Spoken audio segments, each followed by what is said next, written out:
Tu dois avancer maintenant avec foi en 2025. Si quelqu'un t'avait fait du mal, tu as ça encore sur le cœur, mon ami, bien-aimé, mon frère, ma soeur, laisse tomber. Libère la personne que tu as encore sur le cœur. Pardonnez-vous. Pardonnez vos erreurs les uns les autres.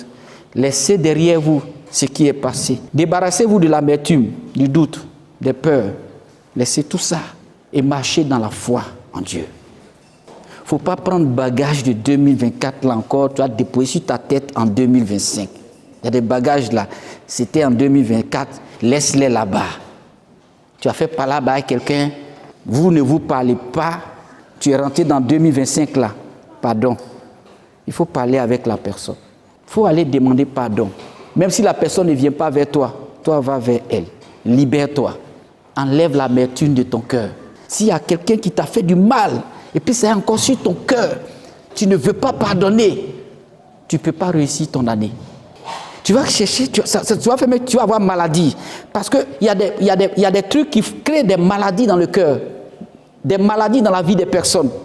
L'amertume, les regrets, les déceptions. Quand ça devient chronique, c'est la dépression. Aujourd'hui aussi, la dépression existe dans les milieux africains. Il y a des Noirs qui se suicident à cause des problèmes, à cause des déceptions. Or, chaque année, Dieu donne de nouvelles opportunités. Ton année 2024 est passée et voici une nouvelle année 2025. Ce n'est pas une continuité automatique. Autre chose se réalisera. De nouvelles choses. Et de nouvelles choses créées même par Dieu lui-même. Parce que c'est sa parole qui déclare ça en Ésaïe 43, verset 19. Tu as fait par là-bas à quelqu'un, vous ne vous parlez pas, tu es rentré dans 2025 là, pardon. Il faut parler avec la personne. Il faut aller demander pardon. Même si la personne ne vient pas vers toi, toi va vers elle. Libère-toi. Enlève l'amertume de ton cœur. S'il y a quelqu'un qui t'a fait du mal, et puis c'est encore sur ton cœur, tu ne veux pas pardonner, tu ne peux pas réussir ton année. Tu vas chercher, tu vas avoir maladie. Parce qu'il y a des trucs qui créent des maladies dans le cœur, des maladies dans la vie des personnes. L'amertume, les regrets, les déceptions. Quand ça devient chronique, c'est la dépression. Aujourd'hui aussi, la dépression existe dans les milieux africains à cause des problèmes. Or, chaque année, Dieu donne de nouvelles opportunités. Ton année 2024 est passée et voici une nouvelle année 2025. Ce n'est pas une continuité automatique. Autre chose se réalisera. De nouvelles choses. Et de nouvelles choses créées même par Dieu lui-même. Parce que c'est sa parole qui déclare ça en Ésaïe 43, verset 19. Saisis la vérité de la parole de Dieu. C'est lui qui est le chemin, la vérité, la vie. C'est pas ce que le diable est en train de te souffler à l'oreille là, que tu ne vas pas réussir encore, que tu es condamné à l'échec, que tu as une famille pauvre. Donc ça ne va pas marcher pour toi. Dis non à Satan. Ça, ce sont des voix que tu as entendues tout le temps en 2024. Mais écoute maintenant ce que dit l'Esprit. Le Saint-Esprit parle de nouvelles choses, d'une nouvelle réalité, de nouvelles opportunités qui vont s'ouvrir à toi. Et la sagesse d'accepter la voix de Dieu. Et c'est la voix de l'Esprit qui nous permet de percer dans la vie. Sois sage. Ce n'est pas avec ton intelligence, mais c'est avec l'Esprit de Dieu. Avancez avec foi en sachant que Dieu a de grands projets pour vous, peuple de Dieu. Parce que ce que Dieu a pour nous là, c'est trop grand. C'est trop grand. Hein? Imaginez-vous parfois même, quand vous êtes dans un moment de prière, que Dieu vous montre un peu un petit cliché de ce qu'il a pour vous, vous êtes surpris. N'êtes-vous pas surpris parfois de vous voir en songe sur un autre continent ou bien dans un avion? N'êtes-vous pas surpris encore de vous voir parfois en train de travailler dans une grande entreprise, dans des songes, dans des rêves? Or, Dieu utilise aussi les songes, les rêves pour nous parler. Il peut nous révéler des choses sur notre vie. Notre avenir peut être déjà énoncé au travers de la voix des songes. C'est pour cela, quand vous vous réveillez, que vous avez fait un songe prophétique de ce genre, saisissez ça par la foi et dites au nom de Jésus, cette bonne chose que j'ai vue arriver dans ma vie arrive en réalité au nom de Jésus-Christ de Nazareth. Avancez, avancez. Ne regardez pas encore en arrière. Regardez la femme de Lot. Le Seigneur dit quitte Sodome et Gomorrhe. Il a dit à Lot avec toute sa famille. Il les a pressés pour qu'ils quittent. Quand ils ont commencé à partir, il leur a dit ne regardez pas en arrière. Voilà. Ce matin, Dieu te dit, il ne faut pas regarder en arrière. Regardez le risque que vous pouvez prendre. Si vous regardez en arrière, vous pouvez tout perdre. La femme de Lot, elle a regardé en arrière et la parole de Dieu déclare qu'elle a été transformée en statue de sel. Sur place là. Si quelqu'un devient statue, est-ce qu'il peut marcher encore? C'est fini.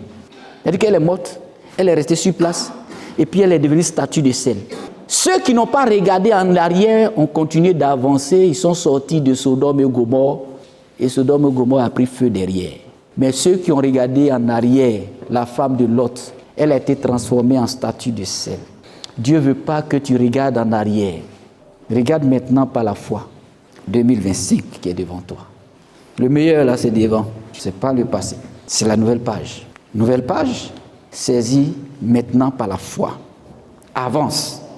Faites une liste des choses à laisser derrière vous et engagez-vous à ne pas y retourner. Après ce culte-là, quand tu vas aller à la maison, exerce-toi déjà. Prends un petit calepin, puis commence à noter. Qu'est-ce que je dois laisser derrière moi? Qu'est-ce qui m'a fait tellement mal en 2024 que j'ai encore dans le cœur, que je dois laisser? Dieu dit, laisse tomber. Faites la liste. Ce que vous devez laisser. Les mauvaises habitudes que vous devez laisser. Les mauvais comportements que vous devez laisser.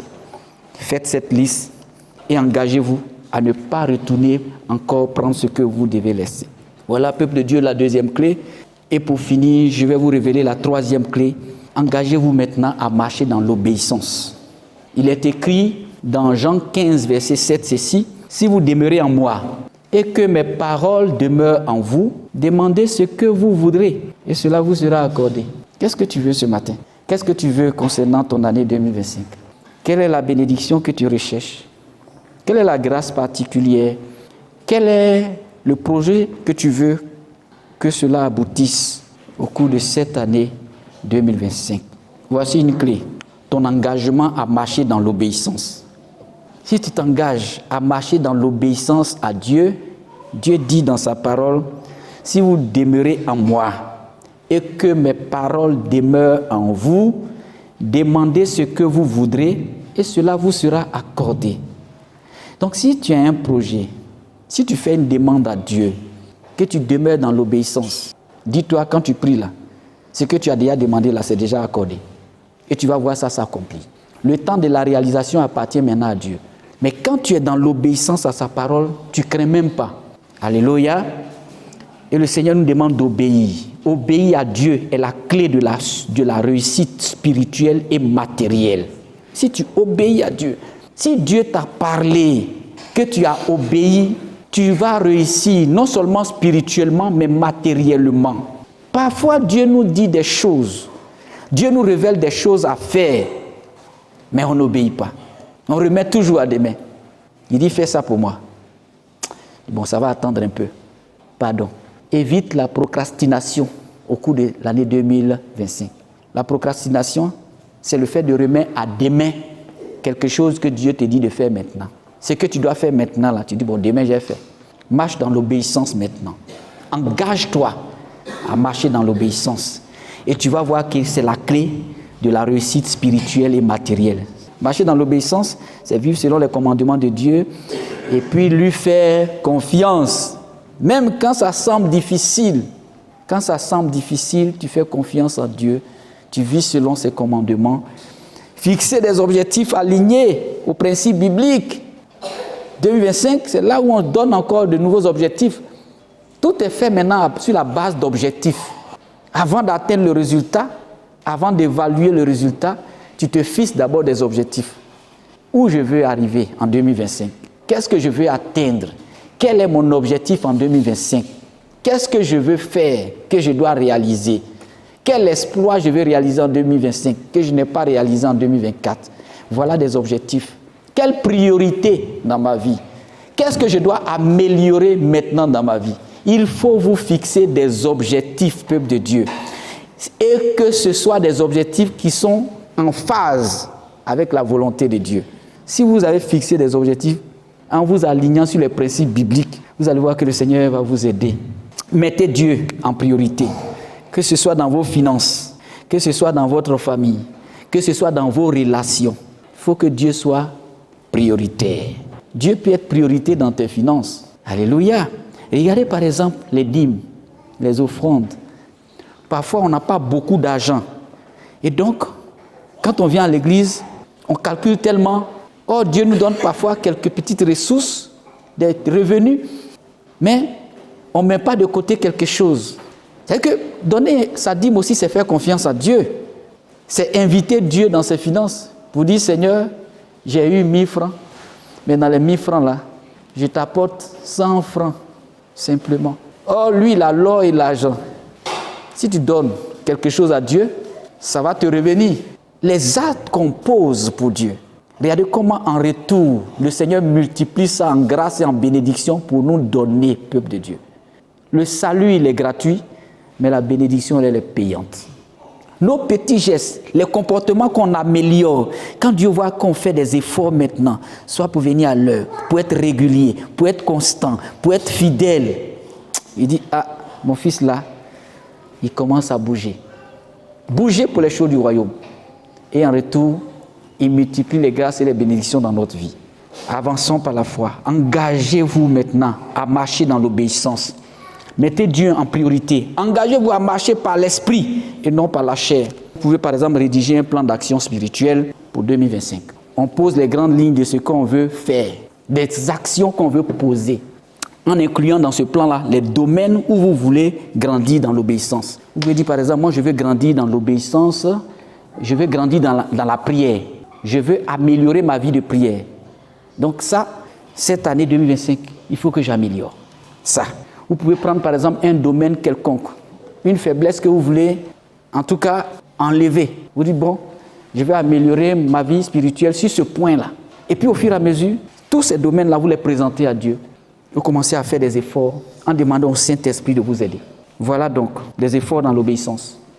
Et vous verrez que les choses vont commencer à se concrétiser. Peuple de Dieu, bien-aimé dans le Seigneur, commencez l'année avec succès. C'est la commencer avec Dieu. Parce que si tu as commencé ton année avec Dieu, tu vas finir avec lui l'année en beauté. Mais si tu as commencé ton année sans Dieu comme priorité, tu vas voir que tout cela mélangé après encore. Tu es fait pour avoir des années qui finissent bien en beauté. Soyez bénis, que Dieu vous aide à commencer avec lui. Confiez-lui vos projets et puis débarrassez-vous de tous les poids inutiles là. Engagez-vous à vivre dans l'obéissance. Les poids inutiles là, laissez-les dans le passé là-bas. Il a dit déchargez-vous sur moi de tous vos péchés. Déchargez-vous sur moi de tous vos fardeaux. Donc tout ce qui peut t'encombrer, comme amertume, comme échec, tout ce qui peut t'encombrer encore, comme douleur dans le cœur, dépose ça au pied de la croix ce matin et commence une nouvelle vie, une nouvelle année. Débarrassez de tout ça en fixant Jésus comme objectif premier, en fixant Jésus comme priorité. Souvenez-vous, quand Dieu est à la première place, tout le reste trouve sa juste place. C'est comme ça que Dieu agit. Quand lui, il est à la première place, les autres choses, ils trouvent leur juste place. Mais quand Dieu n'est pas à la première place, tout est nyangami. Tout est mélangé, comme on le dit le plus souvent en jargon ivoirien. Mais quand Dieu est à la première place, ta vie est rangée. Tes actions sont bien posées et tu sais où tu vas. Et la finalité est toujours bonne. Mais quand Dieu n'est pas priorité, tu peux prendre un chemin, mais tu ne sais pas où tu vas finir. Mais quand Dieu marche avec toi, tu es dans la certitude. Que Dieu vous bénisse. Voici les 3 clés que vous devez utiliser, que nous devons utiliser tous pour réussir notre nouvelle année. Et je récapitule. Rechercher la direction de Dieu. Première clé. Deuxième clé, abandonner le passé et avancer avec foi. Et la troisième et dernière clé, engagez-vous à marcher dans l'obéissance. Que Dieu bénisse sa parole. Encore une fois de plus, bon démarrage de l'année 2025. Que la grâce et la faveur de Dieu soient sur la vie du peuple de Dieu et sur toute l'Église, au nom de Jésus. Amen. À l'écoute de la parole de Dieu. Retrouvez-nous sur nos pages Twitter, Instagram et YouTube. Que Dieu vous bénisse.